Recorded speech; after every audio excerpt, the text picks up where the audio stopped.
नमस्कार विद्यार्थी मित्रांनो, गेल्या वेळेसच्या लेक्चरमध्ये आपण ॲटॉमिक अँड मॉलिक्युलर मासेस हा पॉईंट घेतला होता. त्याच्यामध्ये आपण ॲटॉमिक मास म्हणजे काय आणि त्यावर आधारित एक न्यूमेरिकलसुद्धा आपण सॉल्व केला होता. हा न्यूमेरिकल प्रॉब्लेम 1.1. आजच्या पिरियडमध्ये आपण घेणार आहोत ॲव्हरेज ॲटॉमिक मास म्हणजे काय. सिंगल ॲटमचा आपण ॲटॉमिक मास जर आपल्याला पाठ असतील तर आपल्याला ॲव्हरेज ॲटॉमिक मास काढता येते. आता हे ॲव्हरेज ॲटॉमिक मास कोणासाठी असते? असे एलिमेंट्स जे एकापेक्षा जास्त फॉर्ममध्ये ॲटॉमिक फॉर्ममध्ये आपल्याला एक्झिस्ट होतात, म्हणजेच त्यांना आपण म्हणतो आयसोटोप्स. बरोबर आहे.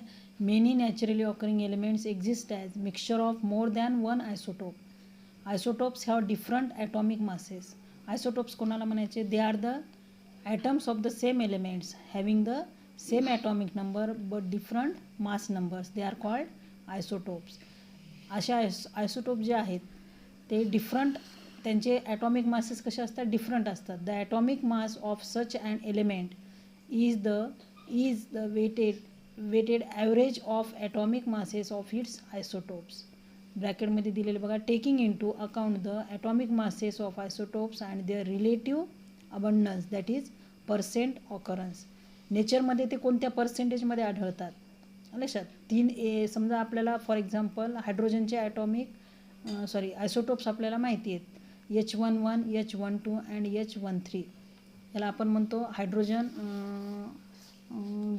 ड्यूटेरियम आणि ट्रिटियम असे हायड्रोजनचे आयसोटोप्स आहेत. पण तिन्ही आयसोटोप्स जे आहेत त्यांचं नेचरमध्ये आढळण्याचं जे रिलेटिव्ह अबंडन्स आहे त्यालाच म्हणतो आपण पर्सेंट ऑकरन्स. ही डिफरंट असते. लक्षात. जरी ते एकाच एलिमेंट्सचे वेगवेगळे ॲटम्स असतील तरी त्यांचं नेचरमध्ये आढळण्याचं पर्सेंटेज मात्र वेगवेगळं असते. This is called average atomic mass of an element. For example, carbon has the following 3 isotopes. आपल्याला कार्बनचे आयसोटोप्स दिले जे 3 आयसोटोप्स असतात with their relative abundances and atomic masses as shown against each of them. खाली हा दिलेला जो table आहे बघा, ह्याच्यामध्ये कार्बन हे 3 आयसोटोपिक फॉर्ममध्ये आढळते. आता प्रत्येक कार्बनचा आपल्याला माहिती आहे ॲटॉमिक नंबर जो आहे किती आहे? प्रत्येकाचा 6. लक्षात. म्हणून इथं त्याचा ॲटॉमिक नंबर दिलेला नाही, त्यांचे ॲटॉमिक मासेस दिलेले आहेत बघा. कार्बन 12, कार्बन 13 अँड कार्बन 14 असे त्याचे 3 आयसोटोप्स आहेत. त्यांचे ॲटॉमिक मासेस जे आहेत ते आहे 12.0000 असे दिलेले बघा. 13.00335. कॅल्क्युलेशनसाठी आपण फक्त किती घेतो? 13. नंतर आहे 14.00315. हे कॅल्क्युलेट केलेले आहेत परंतु आपण कॅल्क्युलेशनसाठी म्हणून राऊंड फिगर घेतो 40. त्यांचे रिलेटिव्ह अबंडन्स जे आहेत नेचरमध्ये ते किती प्रमाणात आढळतात? तर कार्बन 12 हा 98.892 या प्रमाणात आढळते. नंतर कार्बन 13 1.108. नंतर कार्बन 14 ह्या 2 × 10⁻⁻10 म्हणजे सगळ्यात कमी आढळणारा कोणता आयसोटोप आहे? 2 × 10⁻⁻10 म्हणजे कार्बन 14. त्याच्यापेक्षा थोडासा जास्त प्रमाणात आढळतो कार्बन 13 आणि 98.892 म्हणजे जवळपास 99% नेचरमध्ये आढळणारा कार्बन हा कोणत्या फॉर्ममध्ये आढळतो? आपल्याला कार्बन 12 या फॉर्ममध्ये. तर ह्याचे 3 आयसोटोप्स आहेत.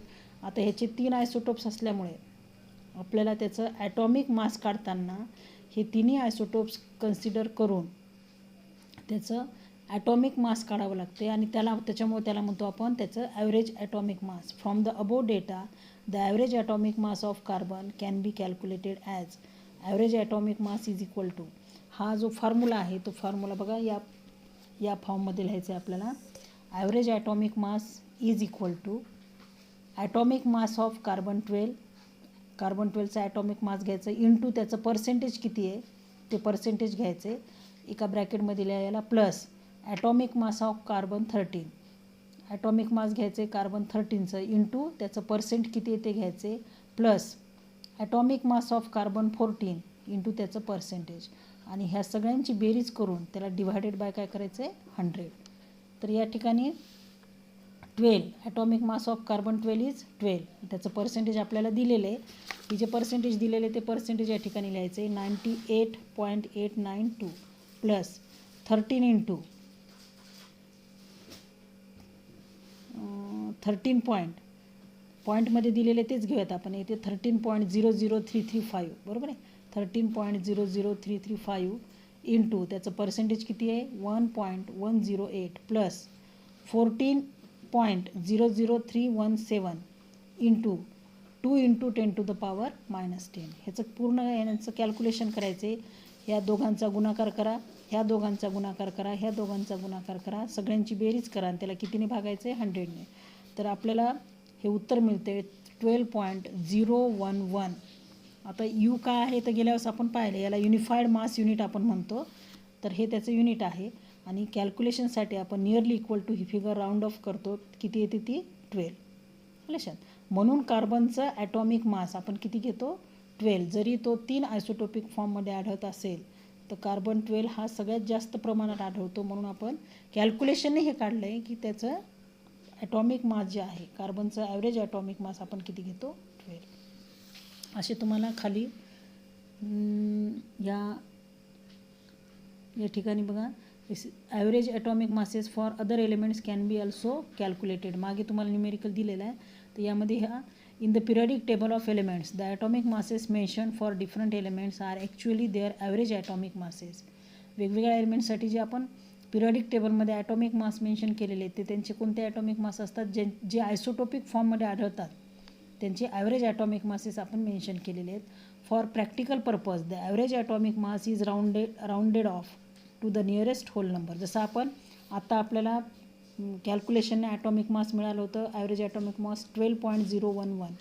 पण याला आपण राऊंड ऑफ केलं आहे कॅल्क्युलेशनसाठी एका होल नंबरमध्ये जे घेतलं आहे आपण 12 to the nearest whole number when it differs from it by a very small fraction. त्याच्यानंतर खाली तुम्हाला काही एलिमेंट्स त्यांचे आयसोटोप्स आणि ॲव्हरेज ॲटॉमिक मासेस जे आपण राऊंडेड ऑफ केलेले आहेत बघा दिलेले बघा. कार्बन त्यांचे आयसोटोप्स 3 आहेत. त्याचं कॅल्क्युलेशन आलेलं आता आपण घेतलेलं आहे. ॲव्हरेज ॲटॉमिक मास 12.011 आहे पण राऊंड फिगर किती दिली 12. नायट्रोजनचे 2 आयसोटोप्स आहेत N14 N15. त्याचं ॲव्हरेज ॲटॉमिक मास येते 79.904.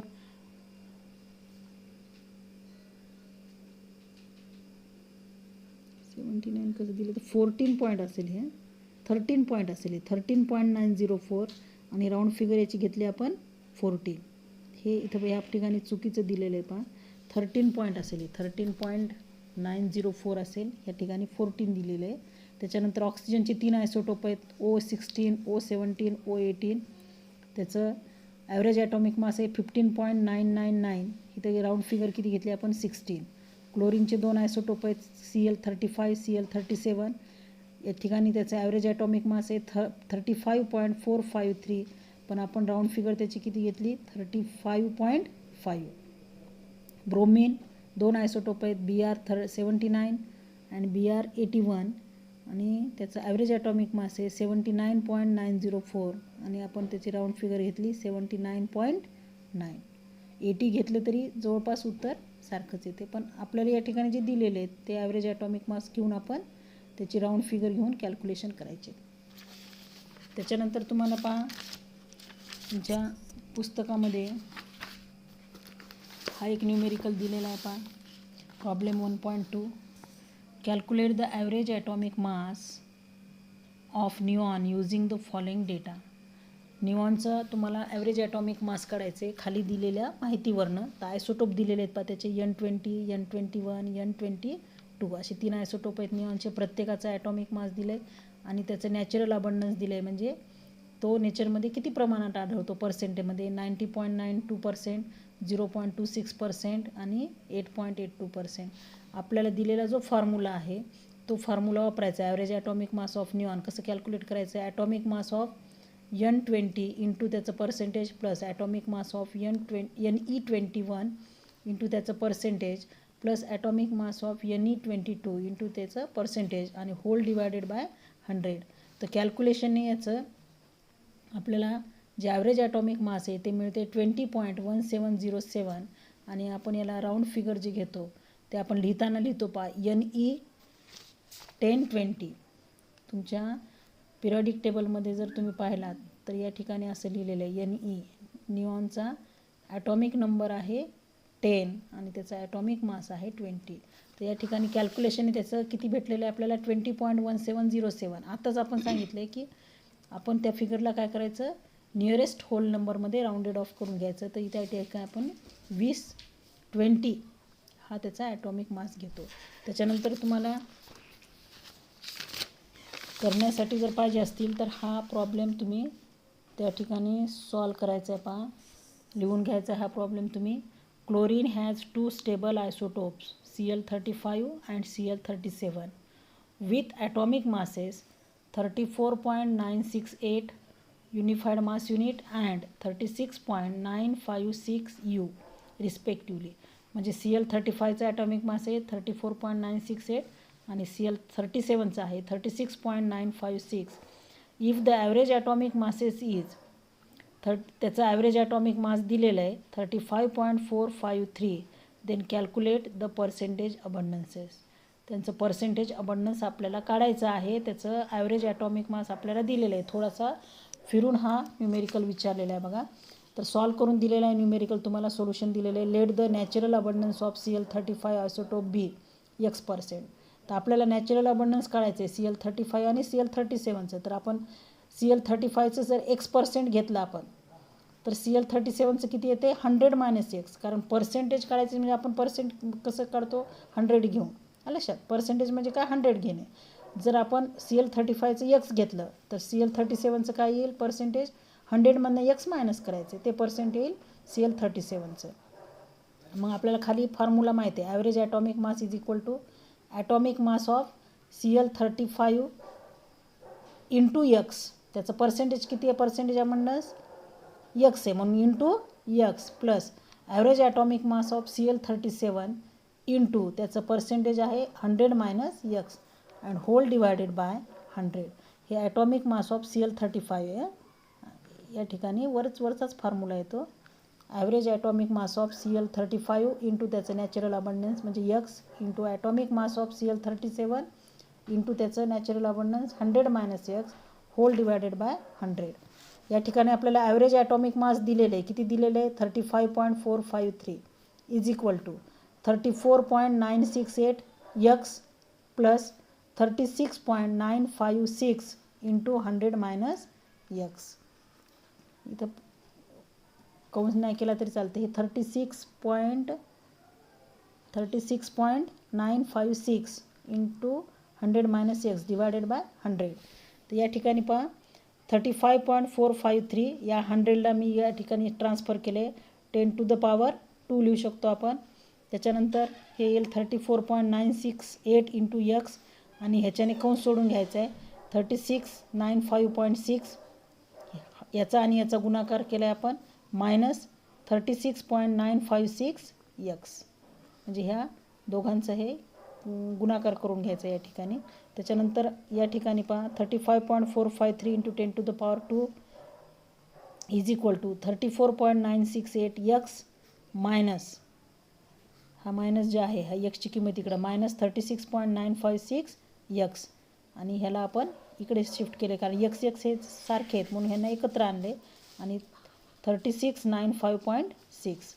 नंतर आपल्याला 10⁻² जे आहे बाजू नको म्हणजे 3545.3 ह्यांचा जर आपण गुणाकार करून घेतला तर आपल्याला हा दशांश या ठिकाणी मिळेल 3545.3 इज इक्वल टू ह्या दोघांची वजाबाकी येईल मायनस 1.988 X प्लस 3695.6.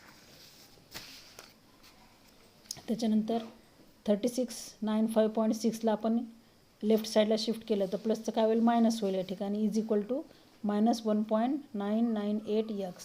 या दोघांची वजाबाकी मायनस येईल minus 150.3 is equal to minus 1.988 X. तर दोघांना जर आपण दोन्ही ठिकाणी -1 मल्टिप्लाय केले तर हे प्लस होतील. Therefore X is equal to काय भेटेल आपल्याला 150.3 डिवायडेड बाय 1.988. या ठिकाणी आपल्याला उत्तर मिळतं X इक्वल टू 75.86%.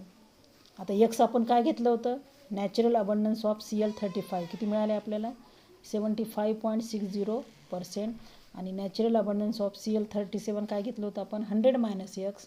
Xची किंमत ठेवली आपण 75.60 तर आपल्याला Cl37चं नॅचरल अबंडन्स मिळेल 24.40%.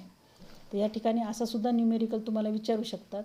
आयसोटोप्स दिलेले आहेत त्यापैकी तुम्हाला त्यांचं ॲव्हरेज ॲटॉमिक मास दिलेलं असेल तर त्यांचे नॅचरल अबंडन्स विचारतात.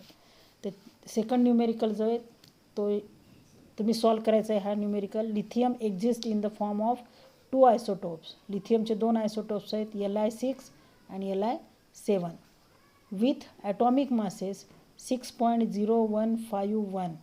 लिथियम 6चा ॲटॉमिक मास किती आहे 6.0151 unified mass and 7.0160 unified mass unit हे लिथियम 7चा ॲटॉमिक मास आहे.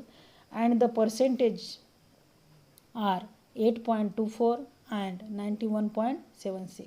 म्हणजे लिथियम 6 हा नॅचरली आपल्याला 8.24% आढळतो नेचरमध्ये आणि Li7 हा 91.76% कॅल्क्युलेट ॲव्हरेज ॲटॉमिक मास. तर तुम्हाला त्याचं काय काढायचं आहे ॲव्हरेज ॲटॉमिक मास फॉर्म्युला लिहायचा आहे. त्यांची तुम्हाला ॲटॉमिक मासेस दिलेले आहेत आणि त्यांचं पर्सेंटेज दिलेलं आहे. तर तुम्हाला त्या लिथियमचं ॲव्हरेज ॲटॉमिक मास काढायचं आहे. तर त्याचं उत्तर जे आहे ते येते 6.93. हे उत्तर तुमचं आलं पाहिजे. हे तुम्ही स्वतः प्रॉब्लेम सॉल्व करून घ्यायचं आहे. नेक्स्ट पॉईंट आहे molecular mass. Molecular mass of a substance is the sum of average atomic masses of the atoms of an element which constitute the molecule. Molecule ज्या एलिमेंट्सच्या ॲटमपासून बनलेलं आहे त्या एलिमेंट्सच्या ॲटमचं ॲव्हरेज ॲटॉमिक मासची जर आपण बेरीज केली तर आपल्याला काय मिळते त्याचं molecular mass. Molecular mass of a substance is the mass of one molecule of that substance relative to the mass of one carbon 12 atom. Carbon 12 atom म्हणजे इथे या ठिकाणी स्टँडर्ड म्हणून आपण काय घेतलेलं आहे कार्बन 12चा ॲटम घेतलेला आहे. हा कार्बन 12 म्हणजे कार्बनचा ॲटॉमिक मास आहे 12. It is obtain bye multiplying average atomic mass of each element by the number of its atoms and adding them together. आता आपल्याला थेरॉटिकली नाही कळणार. एक एक्झाम्पल घेतल्यानंतर कळेल आपल्याला की ॲव्हरेज ॲटॉमिक मास कसं काढायचे मॉलिक्युलर मास कसं काढायचे. तर ॲव्हरेज ॲटॉमिक मास प्रत्येक सबस्टन्स जे आहे प्रत्येक एलिमेंट्सचं जे आहे ते घ्यायचे आणि त्याला त्याचे नंबर ऑफ ॲटम्स त्या मॉलिक्यूलमध्ये किती प्रेझेंट आहेत त्याच्याने त्याला मल्टिप्लाय करायचे आणि नंतर सगळ्यांची एकूण बेरीज करायची. तर आपल्याला काय मिळेल मॉलिक्युलर मास. फॉर एक्झाम्पल या ठिकाणी दिले पहा the molecular mass of carbon dioxide CO2 is. CO2 हा मॉलिक्यूल आहे. ह्याचं आपल्याला मॉलिक्युलर मास काढायचं आहे. तर मॉलिक्युलर मास कशा पद्धतीने काढायचं आहे या ठिकाणी आपण पाहूयात. या ठिकाणी हा मॉलिक्यूल हा 2 एलिमेंट्सपासून बनलेला आहे. एक एलिमेंट आहे त्याच्यामध्ये कार्बन, दुसरा एलिमेंट आहे ऑक्सिजन. कार्बनचं या ठिकाणी ॲटमची संख्या आहे 1 आणि ऑक्सिजनच्या ॲटमची संख्या आहे 2. तर आपल्याला मॉलिक्युलर मास काढताना कसं काढणार आपण molecular mass is equal to ॲटमची संख्या किती आहे कार्बनच्या 1 1 into average atomic mass of carbon bracket close आहे plus 2 into average atomic mass of oxygen. कारण ऑक्सिजनचे ॲटम किती आहेत 2 म्हणजे त्याचा ॲव्हरेज ॲटॉमिक मास जे आहे त्याला आपण कशाने मल्टिप्लाय करणार त्याच्या नंबर ऑफ ॲटम्सने. या ठिकाणी ॲव्हरेज ॲटॉमिक मास कार्बनचं त्याचे नंबर ऑफ ॲटम्स आहेत 1 is equal to 1 into average atomic mass कार्बनचं किती आहे 12 plus 2 into average atomic mass आहे ऑक्सिजनचं 16. मग यांची बेरीज येते 1 into 12 12 plus 16 into 2 32 12 plus 32 is equal to 44 atomic unified mass unit. Some more examples for the calculation of molecular masses they are given below. Number 1 H2O, second आहे C6H5Cl, त्याच्यानंतर आहे ह्याला क्लोरोबेन्झिन म्हणतो आपण C6H5Cl. या ठिकाणी तुम्हाला बेन्झिनचं स्ट्रक्चर माहिती असेल. बेन्झिन म्हणजे काय असते बेन्झिन रिंग.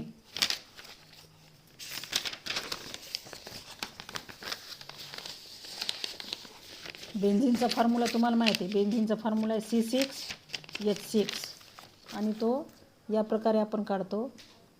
बेन्झिनची रिंग हेक्सागोनल 10वीला तुम्हाला झालेला असेल.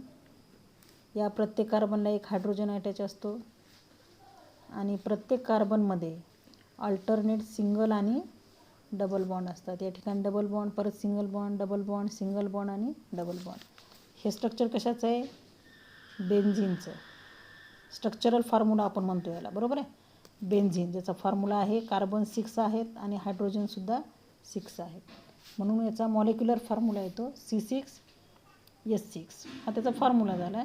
त्याच्यानंतर या ठिकाणी आपल्याला जे सेकंड एक्झाम्पल दिलेलं आहे ते आहे C6H5Cl. याला आपण म्हणतो क्लोरोबेन्झिन. आता हा क्लोरोबेन्झिन कसा तयार होतो? ह्या बेन्झिनला अटॅच असणारे, कार्बनला अटॅच असणारे जे कोणताही हायड्रोजन या ठिकाणी आपण काढून सबस्टिट्यूट करायचा. सबस्टिट्यूट करणे म्हणजे तो काढणे आणि त्याच्या ठिकाणी दुसरा एखादा ॲटम सबस्टिट्यूट करणे. समजा Cl आपण सबस्टिट्यूट केला, आता या ठिकाणी एक हायड्रोजन काय झाला? कमी झाला. मग हा फॉर्म्युला काय बेन्झिनचा? C6H6 आहे. आता फॉर्म्युला काय येईल ह्याचा?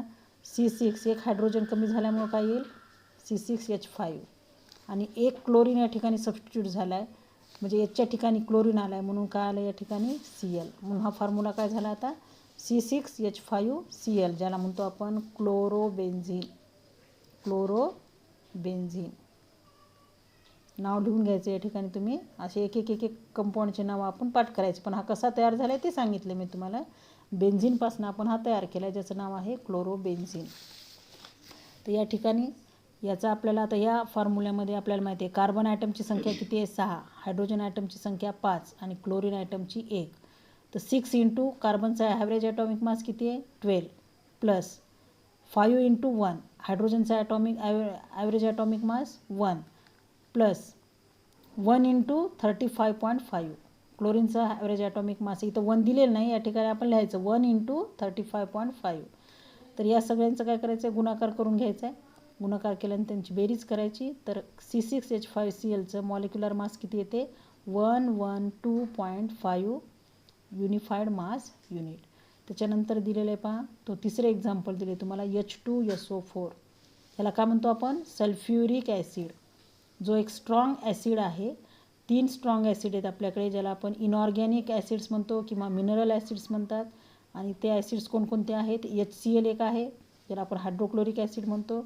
दुसरा आहे H2SO4, ज्याला म्हणतो आपण सल्फ्युरिक ॲसिड. आणि तिसरा आहे HNO3, ज्याला म्हणतो आपण नायट्रिक ॲसिड. या ठिकाणी पहा, H2SO4चं तुम्हाला मॉलिक्युलर मास काढायचं. याच्यामध्ये हायड्रोजन ॲटमची संख्या 2 आहे, सल्फर ॲटमची संख्या 1 आहे, ऑक्सिजन ॲटमची संख्या 4 आहे. हायड्रोजनचं ॲव्हरेज ॲटॉमिक मास किती आहे? 1 आहे. सल्फरचा आहे 32 आणि ऑक्सिजनचा आहे 16. तर हे पाठ करायचे तुम्ही. 2 इंटू 1 म्हणजे याचे नंबर ऑफ ॲटम्स किती आहेत हायड्रोजनचे? 2. या ठिकाणी इक्वल टूचं या ठिकाणी असं मार्क करा. Molecular mass of H2SO4 is equal to number of atoms हायड्रोजनचे 2, त्याचं ॲव्हरेज ॲटॉमिक मास 1 प्लस सल्फरचं नंबर ऑफ हायड्रोजनचे ॲटम संख्या 1 आहे, 1 इंटू 32 असं लिहायचे, प्लस ऑक्सिजनच्या ॲटमची संख्या आहे 4, एका ऑक्सिजनचं ॲव्हरेज ॲटॉमिक मास आहे 16. या सगळ्यांचं कॅल्क्युलेशन केल्यानंतर आपल्याला त्याचं मॉलिक्युलर मास मिळते 98. तर या ठिकाणी अशा प्रकारे आपण कॅल्क्युलेशन्स करायचे. तुम्हाला प्रॅक्टिससाठी जर आणखीन काही पाहिजे असतील तर तुम्ही होमवर्कसाठी म्हणून एक या ठिकाणी लिहून घ्या होमवर्क.